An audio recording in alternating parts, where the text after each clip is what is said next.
नमस्कार साथियों स्वागत है आपका हमारे YouTube चैनल पर। साथियों, आज हम BSTC के सिलेबस के बारे में चर्चा करेंगे। BSTC के सिलेबस की संपूर्ण जानकारी आपको देंगे, तो वीडियो में लास्ट तक बने रहें। आज की इस वीडियो में हम किन किन टॉपिकों के बारे में बात करेंगे, तो आप ध्यान से इसे देखें कि सबसे पहले हम बात करेंगे कि BSTC में कितने प्रश्न आते हैं। इसके बाद हम बात करेंगे BSTC में किस सब्जेक्ट से कितने प्रश्न आएंगे। तीसरी हम बात करेंगे एक प्रश्न कितने नंबर का होगा। इसके बाद हम बात करेंगे BSTC को पास करने में कितने नंबर लाने की हमको आवश्यकता होगी। तो इन चार बातों पे हम इस वीडियो में चर्चा करेंगे। तो वीडियो को शुरू करते हैं। सबसे पहले हम जानते हैं कि इसमें कुल 200 क्वेश्चन आएंगे।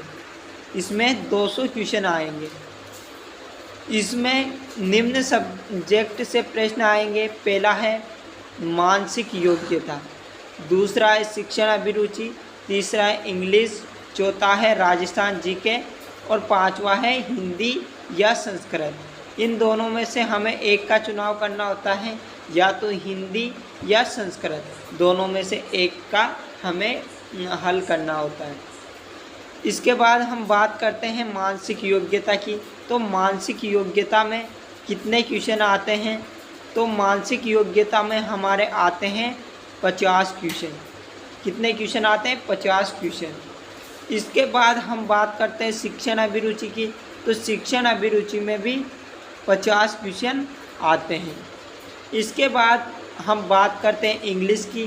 तो इंग्लिश के आते हैं 20 क्वेश्चन और हिंदी या फिर संस्कृत दोनों के आते हैं 30 क्वेश्चन, जिसमें से हमें एक ही करना होता है, या तो हिंदी के कर लो या संस्कृत के।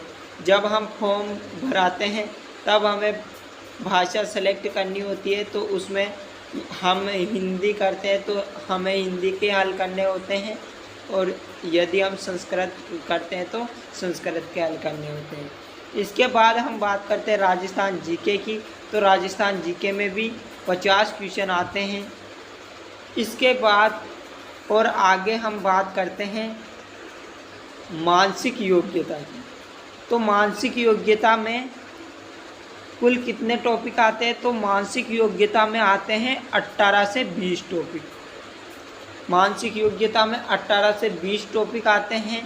तो इनको आप अगर क्लियर कर लोगे तो आपके 50 में से लगभग 45 क्वेश्चन सही जा सकते हैं। तो आपको सबसे ज़्यादा मानसिक योग्यता पर, यानी कि मेंटल एबिलिटी पर ज़्यादा ध्यान देना है। तो इसमें लगभग 18 से 20 टॉपिक आते हैं जो आप आसानी से क्लियर कर सकते हो। इसके बाद हम बात करते हैं शिक्षण अभिरुचि की। तो शिक्षण अभिरुचि में सबसे कम टॉपिक होते हैं। इसमें केवल 7 से 9 टॉपिक होते हैं। इनको हमें क्लियर करना होता है। और इसके बाद हम बात करते हैं राजस्थान जीके की। तो राजस्थान जीके तो एक तरह से महासागर है, क्योंकि इसमें हमें इतिहास, भूगोल, कला और संस्कृति, करंट अफेयर, ये सब सब्जेक्ट इसी में मिलते हैं।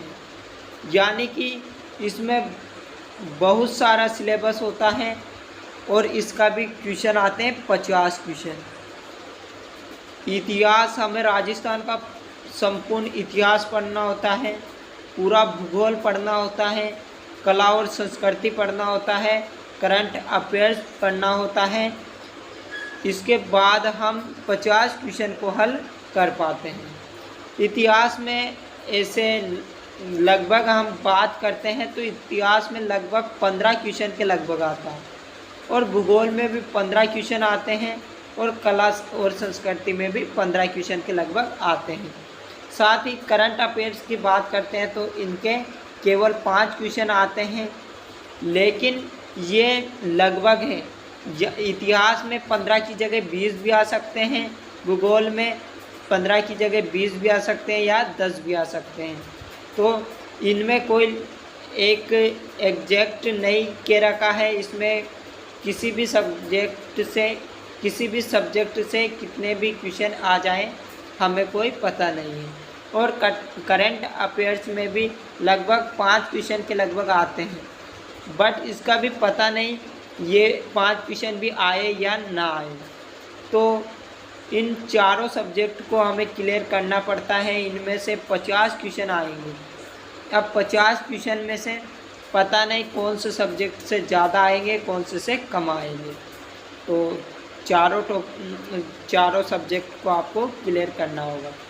इसके बाद हम आगे चर्चा करते हैं हिंदी या संस्कृत की। तो हिंदी की बात करते हैं तो हिंदी में लगभग 15 से 16 टॉपिक होते हैं। 15 से 16 टॉपिक होते हैं जिन्हें हमें तैयार करना होता है। इसके बाद हम बात करते हैं संस्कृत की। तो संस्कृत में 9 से 10 टॉपिक होते हैं, इनको हमें तैयार करना होता है। लेकिन हमें या तो हिंदी या संस्कृत दोनों में से एक ही सब्जेक्ट को हल करना होता है। इसके बाद और जानकारी करते हैं हम। इसके बाद इंग्लिश की बात करते हैं। तो इंग्लिश में क्या होता है, इंग्लिश में लगभग 11 से 13 टॉपिक होते हैं। तो हमें 11 से 13 टॉपिक को क्लियर करना है, क्योंकि इस इंग्लिश के 20 क्वेश्चन आएंगे। तो इन सभी को आपको क्लियर करना है। तो सबसे बढ़िया है कि आप सबसे पहले तो मेंटल एबिलिटी को तैयार करें। सबसे पहले तो मेंटल एबिलिटी को तैयार करें। इसके बाद शिक्षण अभिरुचि को तैयार करें। और हिंदी को और इंग्लिश को, इन 4 टॉपिकों को, 4 सब्जेक्ट को तो अच्छे से क्लियर कर लें।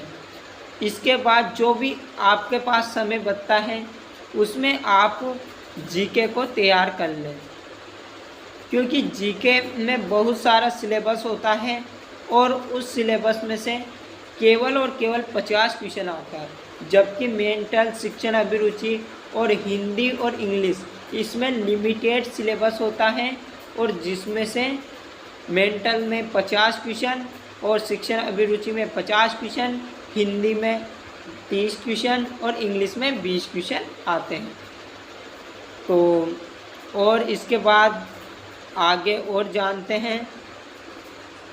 तो इसमें से कुल 200 प्रश्न आते हैं। इसमें कितने प्रश्न आते हैं? 200 प्रश्न आते हैं।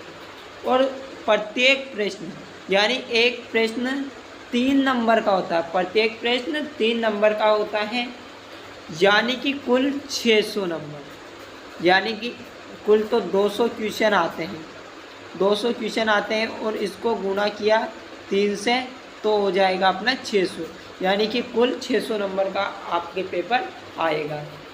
इसके बाद बात करते हैं हम नेगेटिव मार्किंग की। तो बीएसटीसी में कोई नेगेटिव मार्किंग नहीं होती है, लेकिन आपको पेपर के पहले जो निर्देश दिए गए हो उनको ध्यान से पढ़ लें, क्योंकि उसमें कुछ भी नियम चेंज कर दे तो ये अभी हमें पता नहीं है। क्योंकि जैसे कि शिक्षण अभिरुचि में भी बात करते हैं, पहले क्या होता था कि जो सबसे अच्छा उत्तर होता था उसमें 3 नंबर दिए जाते थे, और उससे कम वाले में 2 दिए जाते थे, और उससे कम वाले में 1, और जो सबसे गलत होता था उसमें 0 नंबर दिए जाते हैं। लेकिन ये अब हटा दिया गया है। अब केवल एक ही ऑप्शन राइट माना जाएगा और उसमें केवल 3 नंबर ही दिए जाएंगे। लेकिन आप निर्देशों को ध्यान दें, जिससे आपको पता चल जाएगा कि नेगेटिव मार्किंग है या नहीं है। और शिक्षण अभिरुचि में भी एक ऑप्शन को ही सही मान रहे हैं या सभी को, 3 ऑप्शन को। तो वैसे नेगेटिव मार्किंग नहीं होती है और अब एक ही ऑप्शन को सही माना जाता है।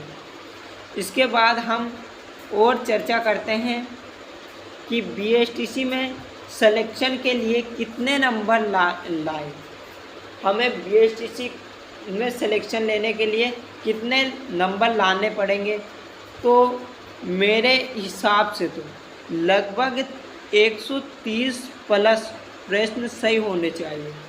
लगभग आपके 200 क्वेश्चन में से 130 प्लस, यानी 130 से ज़्यादा कितने भी हो सकते हैं, 135, 40, 150, 60 कितने भी हो सकते हैं, 133 प्लस प्रश्न सही होने चाहिए। इसके बाद बात करते हैं यानी कि नंबर की, तो कम से कम 390 प्लस अंक होने चाहिए। 130 प्रश्न के नंबर कितने होंगे, 390। तो हमें 390 प्लस अंक के लाने ज़रूरी है। अब ये फिक्स नहीं है कि 390 नंबर लाएं, हो सकता है कट ऑफ कितनी जाए, पर लगभग इतनी जाती है, क्योंकि 130 प्रश्न की परसेंट होती है 65%, और लगभग 65% के लगभग ही कट ऑफ जाती हैं। तो आप 65% से ज़्यादा ही अंक लाने की कोशिश करें। इसके बाद हम बात करते हैं, अगर आप एसटी या एससी कैटेगरी से हो तो हो सकता है आपको थोड़े कम अंक में ही सिलेक्शन हो जाए।